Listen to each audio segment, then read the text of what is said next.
आज हम motion of centre of मास का कुछ और बहुत ज्यादा इंपॉर्टेंट कॉन्सेप्ट है जो आज हम डिस्कस करने वाले हैं। लास्ट लेक्चर में बच्चों जो मोशन ऑफ सेंटर ऑफ मास का लास्ट लेक्चर था उसमें मैंने तुम्हें बताया था कि अगर कोई पार्टिकल कुछ डिस्टेंस से मूव करवाते हैं along X axis along Y axis कुछ भी हो, तो अगर मूव करवाते हैं तो दूसरे पार्टिकल को कितने डिस्टेंस से हमें मूव करवाना पड़ेगा कि सेंटर ऑफ मास बिल्कुल भी मूव नहीं करे, मतलब displacement of centre of mass zero रहे। या फिर ऐसा भी हमने एग्जांपल देखा था जिसमें हमने क्या डिस्कस किया कि एक पार्टिकल है उसको कुछ मूव करवाया तो दूसरे पार्टिकल को कितने डिस्टेंस से कितने लेंथ से मूव करवाएं कि सेंटर ऑफ मास का डिस्प्लेसमेंट 1 सेंटीमीटर या 2 सेंटीमीटर जो कुछ भी हो। तो ऐसा एग्जांपल्स हमने देखा था, बहुत आसान आसान सा था।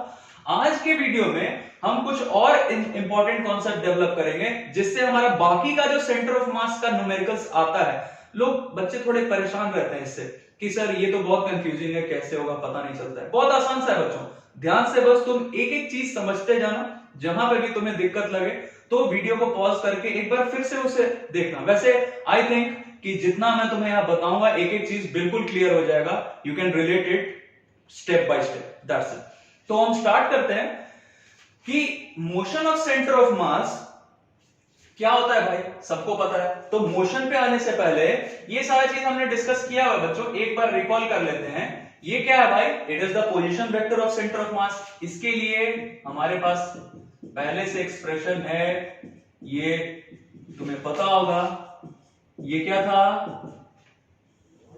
Position vector of centre of mass find करने का यही तरीका था, ये हमने किया हुआ है पहले भी।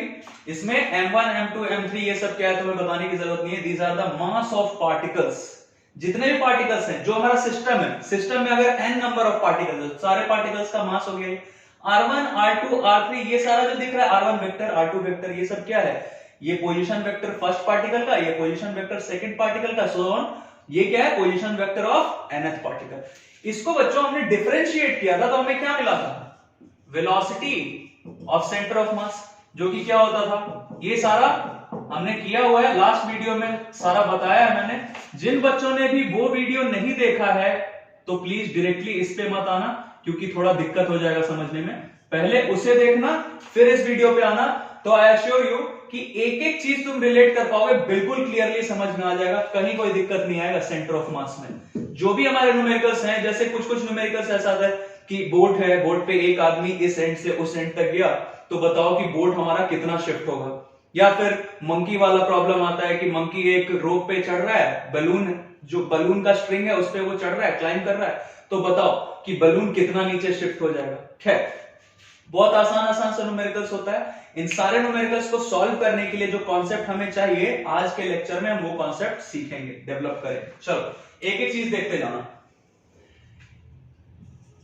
Divided by m1 plus m2 so on, कहां तक, mn तक। वैसे ही फिर इसको डिफरेंशिएट करते तो हमें क्या मिलता था, एक्सेलरेशन ऑफ सेंटर ऑफ मास, जो कि क्या होता था, m1 a1 vector m2 a2 vector plus mn an vector divided by m1 plus m2 plus m3 so on, कहां तक, mn तक। ये सारा हमने किया हुआ था। अब ये सोचोगे सर ये सब कितना कुछ क्यों बता रहे हैं, ये सब तो हमने किया हुआ है। क्यों बच्चों, क्योंकि इसके बाद जो स्टेप हम करने वाले हैं वही हमारे काम का है। जरा देखो, ये m1 m2 m3 ये सबको ऐड कर दे रहे हैं, इसका मतलब क्या, हम हर एक पार्टिकल का मास का समेशन ले रहे हैं।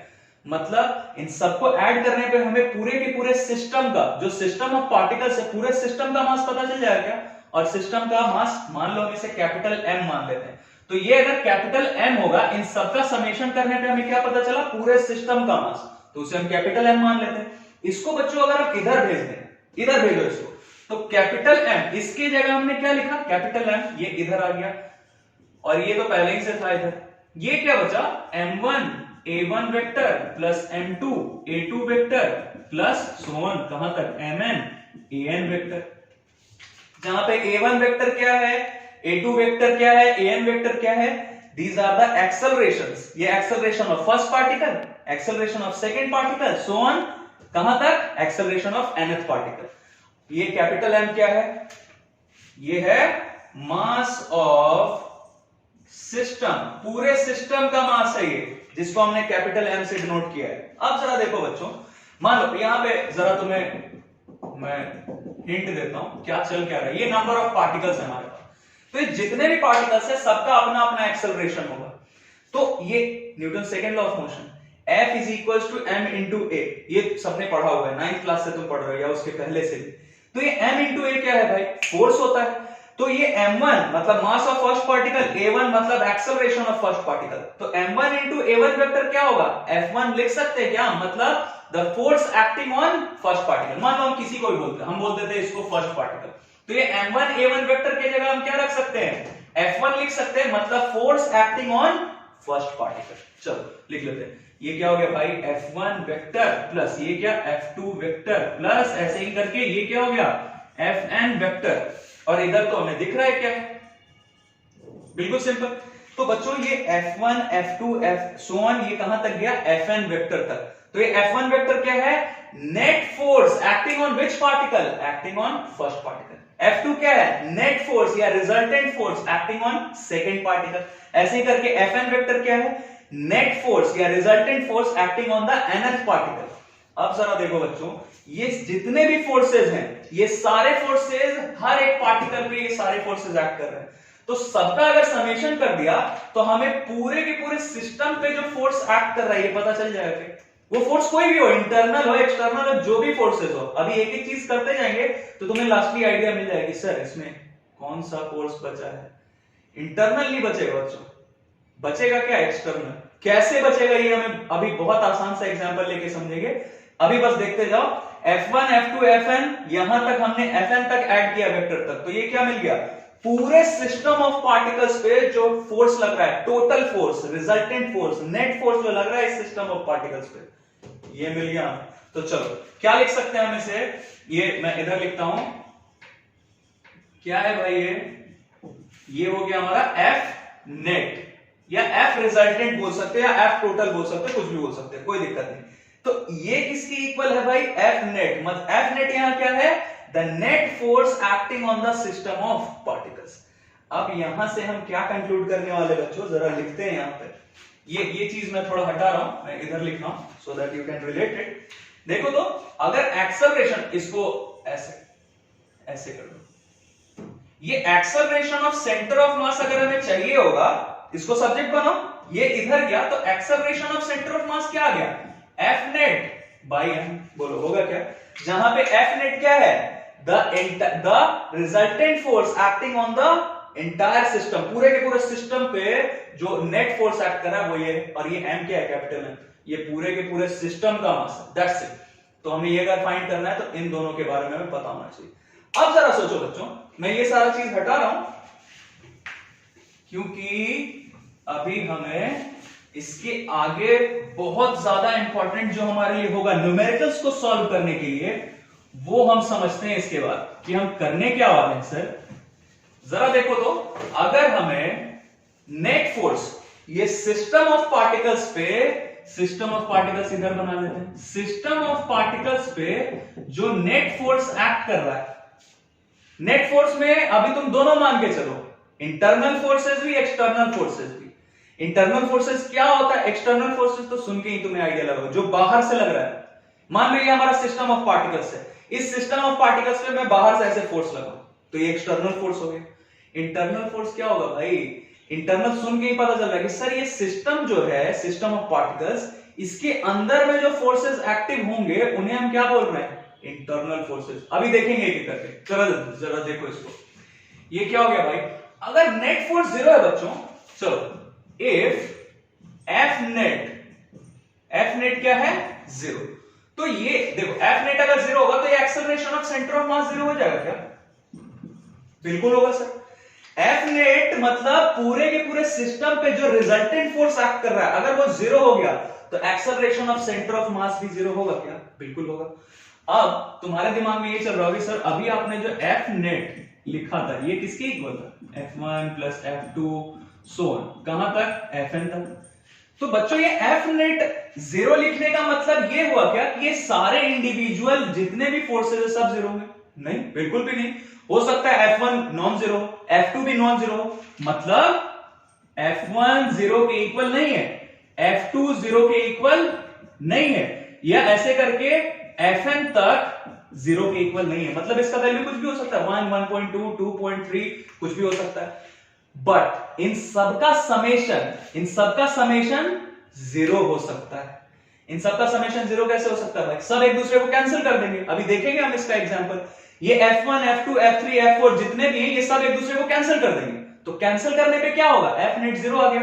मतलब ये क्यों बता रहा हूं मैं, ताकि तुम्हारे दिमाग में कहीं ये ना आ जाए कि सर F नेट 0 है मतलब ये सारे F1, F2, F3 सब 0। नहीं, ऐसा जरूरी नहीं है। F1, F2, F3 ये सब नॉन 0 होंगे और सबका समेशन हो सकता है हम करें तो सब एक दूसरे को काट दे, कैंसिल कर दे, और बचे क्या? F नेट की जगह क्या बचे? 0। वैसे ही acceleration of centre of mass 0 है। इसका मतलब ये हुआ क्या कि मान लो ये हमारा फर्स्ट पार्टिकल, ये सेकंड पार्टिकल, ये थर्ड पार्टिकल, तो इसका एक्सेलरेशन a1, इसका एक्सेलरेशन a2, ये थर्ड पार्टिकल का एक्सेलरेशन a3। तो जरूरी नहीं है बच्चों कि ये a1 0 हो। मैं लिख दे रहा हूं, a1 क्या होगा? नॉन 0 होगा। a2 क्या होगा? नॉन 0 होगा। ऐसे ही करके an तक, मतलब एक्सेलरेशन ऑफ nth पार्टिकल तक ये चलेगा और ये नॉन 0 होगा। मतलब कोई जरूरी नहीं है कि एक्सेलरेशन ऑफ सेंटर ऑफ मास अगर 0 है तो acceleration of centre of mass 0 होने का मतलब ये नहीं कि a1, a2, a3 ये सब 0 हो। ये सब नॉन 0 हो सकते हैं और सब एक दूसरे को कैंसिल कर देंगे, काट देंगे, तो लास्टली हमें क्या मिलेगा? Acceleration of centre of mass 0 मिल जाएगा। चलो, बहुत आसान सा। अब जरा सोचो बच्चों, मान लो कहीं पे यहां पे हमने सेंटर ऑफ मास दिखा दिया। ये क्या है भाई? ये हमारा सेंटर ऑफ मास है, इसको मैं C से डिनोट करता हूं। ये हमारा क्या है? Centre of mass. Centre of मास का एक्सेलरेशन क्या है? 0। एक्सेलरेशन का मतलब सबको पता है। एक्सेलरेशन क्या होता है भाई? Rate of change of velocity. तो एक्सेलरेशन अगर 0 है मतलब वेलोसिटी में कुछ चेंज हुआ ही नहीं है। Change of velocity, rate of change of velocity को हम एक्सेलरेशन बोलते हैं, ऐसे ही डिफाइन करते हैं ना, तुम 8, 9 से करते हैं। तो अगर एक्सेलरेशन 0 है मतलब वेलोसिटी में चेंज हुआ ही नहीं। इसका क्या मतलब कि velocity of centre of mass क्या है भाई? कांस्टेंट है। कितना सिंपल है। Acceleration of centre of mass 0 हो गया। कब होगा? सिर्फ एक ही कंडीशन में होगा, जब नेट फोर्स, ये जो हमारा सिस्टम ऑफ पार्टिकल्स है, इस पे नेट फोर्स अगर 0 है, एक्ट जो फोर्स कर रहा है नेट फोर्स वो अगर 0 है, तभी सिर्फ acceleration of centre of mass क्या होगा? 0 होगा। और acceleration of centre of mass 0 मतलब velocity of centre of mass क्या है? कांस्टेंट है। कांस्टेंट का मतलब वेलोसिटी ऑफ सेंटर ऑफ मास पहले अगर मान लो 2 मीटर पर सेकेंड ड्यू ईस्ट था, तो बाद में भी 1 घंटे बाद भी 5 घंटे बाद भी उतना ही रहेगा, कुछ उसमें चेंज नहीं आएगा। एक्सेलरेशन 0 होने का मतलब वेलोसिटी ऑफ सेंटर ऑफ मास में कोई चेंज नहीं आएगा। कब नहीं आएगा? जब net force acting on this system will be 0। बिल्कुल सिंपल। ये इसलिए इतना अच्छे से समझना जरूरी है बच्चों, क्योंकि ये जो न्यूमेरिकल्स आने वाले हैं जिसको देख के तुम परेशान हो सकते हो, वो बिल्कुल भी परेशान नहीं करेंगे जब ये सारा कॉन्सेप्ट तुम्हारे दिमाग में क्लियर रहेगा। तब कुछ भी रहे, बोर्ड दे दे, बंदर दे दे, कुछ भी दे दे, स्लाइडर दे दे, तुम कुछ भी सॉल्व कर सकते हो, कोई भी न्यूमेरिकल। जरा देखना, velocity of centre of mass क्या हो गया भाई? कांस्टेंट हो गया। बट क्या इसका मतलब है कि वेलोसिटी ऑफ फर्स्ट पार्टिकल या वेलोसिटी ऑफ फर्स्ट पार्टिकल या velocity of third particle constant है? कांस्टेंट है? नहीं, कोई जरूरी नहीं है। ये मान लो ये फर्स्ट पार्टिकल था ना, इसका वेलोसिटी को हम क्या लिखेंगे? v1 वेक्टर, इसके वेलोसिटी को v2 वेक्टर, इसके वेलोसिटी को v3 वेक्टर। तो ये सारा कांस्टेंट तो जरूरी नहीं है, इन सबका वेलोसिटी चेंज हो सकता है। क्यों? क्योंकि a1 क्या है? नॉन जीरो, a2 क्या है? नॉन जीरो, ऐसे ही करके an तक हम गए नॉन जीरो। मतलब इन सब का एक्सेलरेशन नॉन जीरो है, और एक्सेलरेशन नॉन जीरो है मतलब वेलोसिटी बदल रहा है। तो v1 बदल रहा है, वेलोसिटी ऑफ फर्स्ट वेक्टर बदल रहा है, velocity of second vector, sorry, velocity of first particle बदल रहा है, वेलोसिटी ऑफ सेकंड पार्टिकल बदल रहा है, सब बदल रहा है। तो velocity of centre of mass constant होने का ये मतलब नहीं कि ये सब इंडिविजुअल पार्टिकल्स का वेलोसिटी भी कांस्टेंट रहेगा, नहीं, ये सब बदल रहे हैं। बट कांस्टेंट कौन रहेगा? वेलोसिटी ऑफ सेंटर ऑफ मास। कब रहेगा? जब एक्सेलरेशन जीरो। एक्सेलरेशन जीरो कब होगा? जब नेट फोर्स इस सिस्टम ऑफ पार्टिकल्स पे जीरो। That's it. तो ये नहीं होगा। v1, v2, v3 so on vn तक कांस्टेंट रहना जरूरी नहीं। अगर ये कांस्टेंट है तो ये रहना जरूरी कांस्टेंट नहीं। चलो अब जरा सोचो, इसके लिए मैं तुम्हें बहुत आसान सा एग्जांपल देता हूं बच्चों, ताकि ये बिल्कुल क्रिस्टल क्लियर हो जाए कि चल क्या रहा है यहाँ पे। चलो एक चीज तो तुम्हें यहां से पता चल गया, ये नोट कर लेना, ये एक्सप्रेशन, ये हमारे काम का एक्सप्रेशन है। ये सब मैंने तुम्हें समझाने के लिए किया है, नोट करना चाहो तो कर सकते हो। जहां पे भी मैंने रब कर दिया तो उस पार्ट को अगर नोट करना था तो वीडियो को पॉज करके नोट कर लो। अब जरा देखो बच्चों, एक एग्जांपल लेते हैं बहुत आसान सा। मान लो मेरे पास एक ये पार्टिकल है, एक ये पार्टिकल, ये मान लो पार्टिकल ए, पार्टिकल बी, इसका मास m1, इसका मास m2। ये दोनों रखे हुए कहीं, मान लो इसको मैंने ऐसे होल्ड करके रखा, तो होल्ड करके रखा है तो ये पहले से रेस्ट पे, इसका भी काम हमें आएगा इसलिए पहले बता दे रहा हूं। इसको हमने होल्ड करके रखा हुआ है, किसी टेबल पे रख दिया। टेबल रफ नहीं होना चाहिए, स्मूथ रहना चाहिए बिल्कुल, ताकि उसमें फ्रिक्शन नहीं हो। क्यों नहीं हो सर, आप फ्रिक्शन क्यों नहीं हो बोल रहे? क्योंकि फ्रिक्शन बाहर से एक्ट करेगा, एक्सटर्नल फोर्स हमें नहीं चाहिए। हमारे पास दो पार्टिकल्स हैं, ए सिस्टम ऑफ टू पार्टिकल्स है, एक पार्टिकल ए, एक पार्टिकल बी। पार्टिकल ए का मास m1, पार्टिकल बी का मास m2। इन दोनों पे हम बाहर से कोई फोर्स नहीं लगा रहे, हम कोई भी एक्सटर्नल फोर्स नहीं लगा रहे, मतलब इन दोनों के बीच में सिर्फ इंटरनल फोर्स एक्ट कर रहा है। इंटरनल फोर्स का मतलब सर, ये हमारा जो सिस्टम है, इन दो पार्टिकल्स का जो सिस्टम है, जरा समझना ध्यान से। सिस्टम में कितने पार्टिकल्स? दो, 200 भी हो सकते हैं, हमने दो लिया। तो ये दो सिस्टम ऑफ पार्टिकल्स है हमारे पास। तो इस सिस्टम में पार्ट्स क्या क्या है? ये जो हमारे पार्टिकल्स हैं ये सिस्टम का पार्ट है। तो अगर ये पार्ट इस पे लगा है फोर्स और यही पार्ट इस पे लगा है फोर्स, मतलब जो हमारा सिस्टम है, सिस्टम का जो पार्टिकल्स है, जो पार्ट्स है, जो कंपोनेंट्स है सिस्टम का, वो अगर एक दूसरे पे ही फोर्स लगाते हैं तो उसे हम इंटरनल फोर्स बोलते हैं। ये इस पे लगा है फोर्स और ये इस पे लगा है फोर्स, तो ये इंटरनल फोर्स, बाहर से कोई फोर्स नहीं लगाया जा रहा है। तो बच्चों मान लो इन दोनों पे फोर्स लग रहा है Ff। ग्रेविटेशनल फोर्स सबको पता है, ग्रेविटेशनल फोर्स का हम एग्जांपल ले रहे हैं, इलेक्ट्रोस्टैटिक भी ले सकते थे, that was the coulomb force. खैर हम अभी ग्रेविटेशनल फोर्स के बारे में बात कर रहे हैं। तो gravitational force obviously it is attractive, ये इसको अट्रैक्ट करेगा, ये इसको अट्रैक्ट करेगा। तो ये इस पे फोर्स कौन लगा रहा है? फोर्स कौन लगा रहा है? ए पे लगा रहा है कौन? बी, इधर। वैसे ही इस बी पे फोर्स लगा रहा है कौन? ए लगा रहा है फोर्स इधर। You know about that, gravitational force दोनों एक दूसरे पे लगाएंगे ना, इसको ये खींचेगा इधर और इसको ये खींचेगा इधर। एफ ए बी इधर एक्ट करेगा, एफ बी ए इधर एक्ट करेगा, दोनों एक दूसरे को अपोजिट डायरेक्शन में फोर्स लगा रहे हैं, अट्रैक्ट करे एक दूसरे को। अब जरा समझो बच्चों, हम क्या फाइंड करना चाहते हैं? बाकी सब मैं हटा रहा हूं, ये सब हटा रहा हूं। क्या चल रहा है दोनों के बीच में? कौन सा फोर्स एक्ट कर रहा है? मैं यहां लिख देता हूं, only internal force is acting. कोई भी बाहर का सोर्स फोर्स नहीं लगा रहा है इस पे कोई भी एक्सटर्नल फोर्स नहीं लग रहा है, सिर्फ इंटरनल फोर्स लग रहा है। ये इस पे लगाएगा फोर्स और ये इस पे लगाएगा फोर्स। इस पे फोर्स लगा इधर, इस पे फोर्स लगा इधर। अब जरा समझो बच्चों, अगर हमें चाहिए होगा एक्सेलरेशन ऑफ सेंटर ऑफ मास, तो हमें पता है हम क्या करते हैं sir, m1 a1 vector plus m2 a2 vector divided by m1 plus m2। दो पार्टिकल्स है तो दो का लिया काम, दो का काम कर रहे हैं। अब जरा देखो बच्चों, दो पार्टिकल्स के लिए हमने ले लिया फोर्स FAB FBA, दोनों का हमारा मैग्नीट्यूड तो सेम होगा। तो चलो मैं यहां सिर्फ मैग्नीट्यूड लिख देता हूं, FBA या FAB दोनों का मैग्नीट्यूड क्या रहेगा? सेम रहेगा, कॉमन रहेगा। FF मान लो दोनों का मैग्नीट्यूड है, वैसे लेने को कुछ भी ले सकते हो, दोनों का कॉमन मैग्नीट्यूड है फोर्स का क्या? FF। जरा समझो, मैं यहां फाइंड करके दिखा देता हूं। मान लो इसमें एक्सेलरेशन प्रोड्यूस हुआ इस डायरेक्शन में, ऑब्वियसली ये इस डायरेक्शन में आएगा, एक्सेलरेट करेगा, और ये किस डायरेक्शन में एक्सेलरेट करेगा? इस डायरेक्शन में, क्योंकि ये इसको अट्रैक्ट कर रहा है, ये इस डायरेक्शन में आएगा। तो इसमें एक्सेलरेशन हुआ इधर, और इसमें एक्सेलरेशन किधर होगा? इधर होगा। होगा या नहीं? बिल्कुल होगा सर। अब ये दोनों का वैल्यू हम फाइंड करते हैं। A1 वेक्टर मतलब acceleration produced in particle A, capital A, किस डायरेक्शन में? इस डायरेक्शन में। एक्सेलरेशन के लिए क्या करते हैं बच्चों?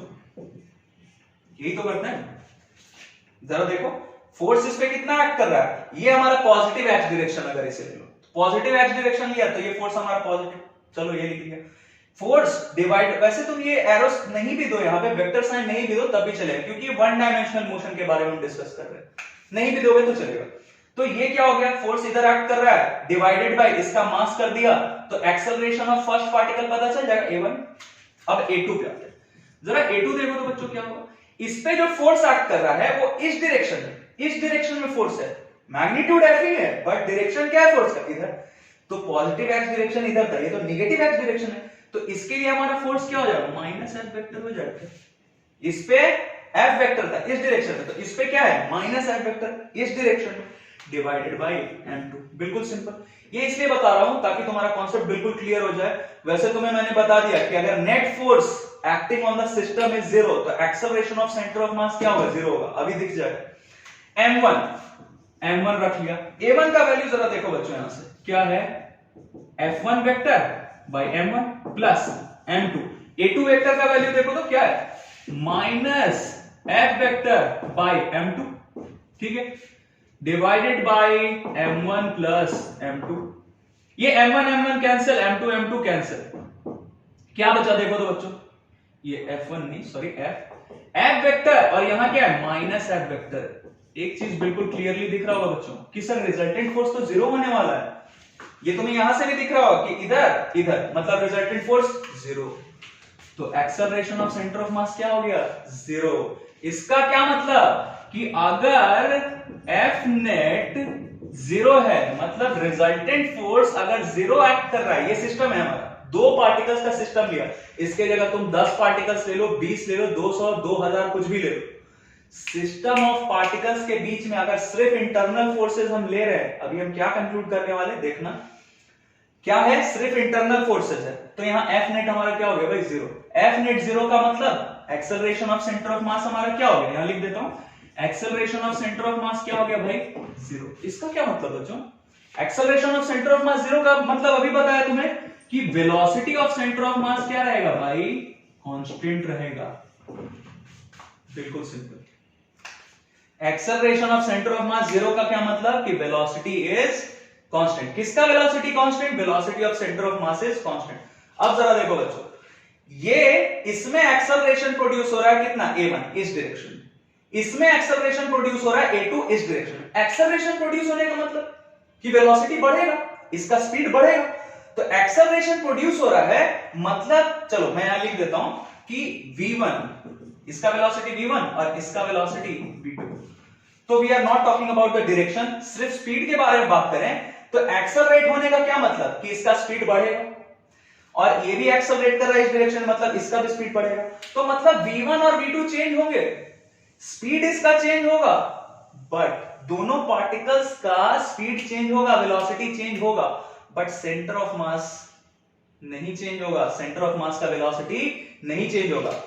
मैं यहां लिख देता हूं, v1 vector and v2 vector change, but ये सेंटर ऑफ मास क्या होगा, सेंटर ऑफ मास का वेलोसिटी क्या होगा, ये कांस्टेंट रहेगा, ये चेंज नहीं होगा। Is it clear? बहुत आसान सा बच्चों। क्या हो रहा है, हमारा कंडीशन क्या है, इसका एक्सेलरेशन इसमें प्रोड्यूस हुआ मतलब इसका वेलोसिटी चेंज होगा, इसमें एक्सेलरेशन प्रोड्यूस हुआ मतलब इसका वेलोसिटी चेंज होगा, but velocity of centre of mass change नहीं होगा, वो जितना है उतना ही रहेगा। अगर रेस्ट पे था तो रेस्ट पे ही रह जाएगा, अगर एक यूनिफॉर्म वेलोसिटी से मूव कर रहा था तो उतनी ही वेलोसिटी से मूव करता रह जाएगा, वो चेंज नहीं होगा। कब, कंडीशन ध्यान रखना, जब एफ नेट जीरो होगा तब, इसके अलावा कभी ये पॉसिबल नहीं है। जब तक एफ नेट जीरो नहीं होगा तब तक ये सब कुछ जो हम डिस्कस करेंगे कुछ नहीं होने वाला। एफ नेट जीरो हुआ तो acceleration of centre of mass zero हुआ, acceleration of centre of mass zero हुआ मतलब velocity of centre of mass change नहीं होगा, कांस्टेंट रहेगा। That's it. अब एक बहुत अच्छा कॉन्सेप्ट हम डिस्कस करने वाले हैं बच्चों, ध्यान देना बहुत अच्छे से। मान लो मैं यहां पे लिखता हूं ये सारा पार्ट, ये बहुत रिपीटेडली हमसे पूछा जाता है, स्कूल के एग्जाम्स में तुमसे पूछा जाएगा या कंपटीशन लेवल पे भी बार बार ये हमारे काम आएगा किसी भी न्यूमेरिकल में। If the system was initially at rest, system हमारा क्या था, पहले से रेस्ट पे था। एज आई टोल्ड यू, मैंने इन दोनों को होल्ड करके रखा, पकड़ के रखा मतलब ये दोनों अभी क्या है, फिलहाल रेस्ट पे, इनिशियली रेस्ट पे, बाद में जो कुछ भी हो। तो ये दोनों अगर इनिशियली रेस्ट पे होते हैं तो इसका क्या मतलब होता कि velocity of centre of mass क्या होता, जीरो। तो सिस्टम ही हमारा रेस्ट पे है, इनिशियली हमारा सिस्टम क्या था, ये भी पार्टिकल रेस्ट पे, ये भी पार्टिकल रेस्ट पे, तो ऑब्वियसली सेंटर ऑफ मास जहां पे वहीं पे रहेगा। सेंटर ऑफ मास क्या है, रेस्ट पे। रेस्ट पे का मतलब velocity of centre of mass क्या होगा, जीरो होगा, रेस्ट पे है, तो वेलोसिटी ऑफ सेंटर ऑफ मास पहले से जीरो था। अब जरा समझो बच्चों, अगर हमने इन दोनों को छोड़ दिया, छोड़ते ही क्या होगा, ग्रेविटेशनल फोर्स एक्ट कर रहा है दोनों के बीच में, तो ये इसको अट्रैक्ट करेगा और ये इसको अट्रैक्ट करेगा, तो दोनों एक दूसरे के टुवर्ड्स बढ़ेंगे। तो मैं लिख रहा हूं आगे का चीज क्या होगा, बाद में क्या होगा, as A and B are attracted, ये एग्जांपल से बहुत कुछ क्लियर हो जाएगा बच्चों, ध्यान से देखना, A and B are attracted towards each other, दोनों एक दूसरे की तरफ अट्रैक्ट हुए, तो इसका भी वेलोसिटी कुछ हो गया, पहले दोनों रेस्ट पे थे बट अट्रैक्शन है तो ये भी मूव करने लगा, ये भी मूव करने लगा, तो क्या होगा, thus they move towards each other,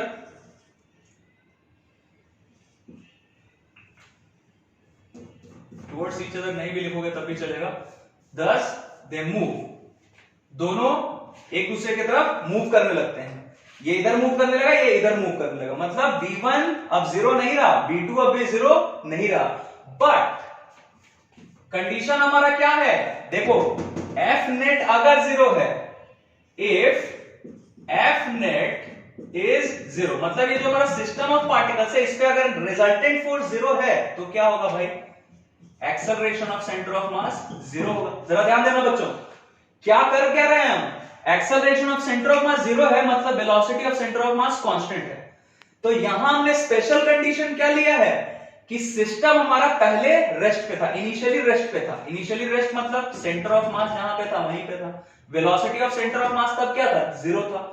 क्या बताया हमने कि अगर इस सिस्टम ऑफ पार्टिकल्स पे जो नेट फोर्स है, रिजल्टेंट फोर्स है, वो अगर जीरो है तो acceleration of centre of mass zero होगा। एक्सेलरेशन जीरो मतलब वेलोसिटी में जरा सा भी चेंज नहीं हुआ, और वेलोसिटी तो पहले ही से जीरो है, velocity of centre of mass क्या है, पहले ही से जीरो है, क्योंकि इनिशियली ये हमारा दोनों पार्टिकल्स, ये हमारा सिस्टम क्या था, रेस्ट पे था, तो पहले velocity of centre of mass rest पे था, और हमें पता चल गया कि सर एफ नेट जीरो है अगर, तो एक्सेलरेशन ऑफ सेंटर ऑफ मास तो जीरो, मतलब ये बिल्कुल नहीं बदलेगा, वेलोसिटी ऑफ सेंटर ऑफ मास पहले भी जीरो था और बाद में भी जीरो रहेगा। ये दोनों मूव करने लगे, v1 कुछ हो गया, v2 कुछ हो गया, मतलब ये इधर मूव करने लगा, ये इधर मूव करने लगा, मतलब ये दोनों अब रेस्ट पे नहीं रहे, बट सेंटर ऑफ मास का वेलोसिटी पहले भी जीरो था, अभी भी जीरो रहेगा, क्योंकि एक्सेलरेशन तो जीरो है, मतलब velocity of centre of mass is zero afterwards also, ये बाद में भी जीरो ही रहेगा। इसका क्या मतलब, इसको इधर लिखते हैं बच्चों, ये बाद में भी जीरो रहेगा, मतलब centre of mass does not move at all. ये बहुत इंपॉर्टेंट कॉन्सेप्ट है बच्चों, ये तुम्हारे न्यूमेरिकल्स में काम आएगा बार बार, इसलिए अच्छे से समझ लेना इसको। क्या किया है हमने, ये तो तुम्हें समझ में आ गया होगा, ये हमने यहाँ पे स्पेशल कंडीशन क्या लिया है कि ये पहले से रेस्ट पे था, इनिशियली ये रेस्ट पे था, मतलब सेंटर ऑफ मास भी रेस्ट पे रहा हो, मतलब ये velocity of centre of mass zero. फिर क्या किया हमने कि ए और बी दोनों ऑब्वियसली अट्रैक्ट करे एक दूसरे को, दोनों मूव करने लगेंगे, तो ये दोनों मूव करने लगे, बट सेंटर ऑफ मास हमारा अभी भी रेस्ट पे रहेगा। क्यों भाई, क्योंकि अगर ये कंडीशन अगर सेटिस्फाई हो रहा है तब, अगर रिजल्टेंट फोर्स सिस्टम पे जीरो एक्ट कर रहा है तो एक्सेलरेशन सेंटर ऑफ मास का जीरो होगा। एक्सेलरेशन जीरो मतलब वेलोसिटी बिल्कुल भी चेंज नहीं होगा सेंटर ऑफ मास का, और वेलोसिटी पहले ही से जीरो है इस कंडीशन में, स्पेशल कंडीशन में, तो बाद में भी velocity of centre of mass क्या रहेगा, जीरो ही रहेगा। मतलब ये इधर आए ये इधर आए उससे कोई फर्क नहीं पड़ता, ये दोनों मोशन में उससे कोई फर्क नहीं पड़ता, सेंटर ऑफ मास जहां पे है वहीं पे रहेगा। इसको सी से डिनोट कर लेते हैं, ये जितना भी इधर आ जाए, ये जितना भी इधर आ जाए, सेंटर ऑफ मास जरा सा भी मूव नहीं करेगा। कब नहीं मूव करेगा, जब एफ नेट क्या रहे, जीरो, मतलब resultant force zero, that's it. बहुत आसान सा कॉन्सेप्ट है बच्चों। अब यहां से हमने क्या कंक्लूड किया जरा देखना, ये जो हमने एग्जांपल लिया इसमें हमारा फोर्स क्या था, इंटरनल फोर्स था, तो इससे हमने क्या कंक्लूड किया, इसके जगह 2 की जगह तुम 10 ले लो पार्टिकल, 100 ले लो, 1000 ले लो, लेकिन अगर 1000 पार्टिकल्स हैं, सिस्टम है एक हमारा, मान लो यहां पे हमारे पास एक सिस्टम है, इसमें 1000 पार्टिकल्स हैं, लेकिन इस सिस्टम पे अगर हम बाहर से कोई फोर्स नहीं लगा रहे, एक्सटर्नल फोर्स नहीं लगा रहे हैं, मतलब इस सिस्टम में सिर्फ इंटरनल फोर्स एक्ट कर रहा है, एक्टिव है, जितने पार्टिकल्स सब एक दूसरे पे कितना भी फोर्स लगा ले तो उन सारे फोर्सेस का सेंटर ऑफ मास के मोशन पे कोई फर्क नहीं पड़ेगा। मैं लिख देता हूं क्या कंक्लूड हमने किया है, इसको इधर लिखते हैं बच्चों। अगर कोई भी सिस्टम ऑफ पार्टिकल्स है जिसमें कि कितने भी पार्टिकल्स हैं, 100, 200, 1000, 2000, लाख, कितने भी हों, मैं यहां लिख रहा हूं क्या कंक्लूड किया हमने, if only internal forces act on the system,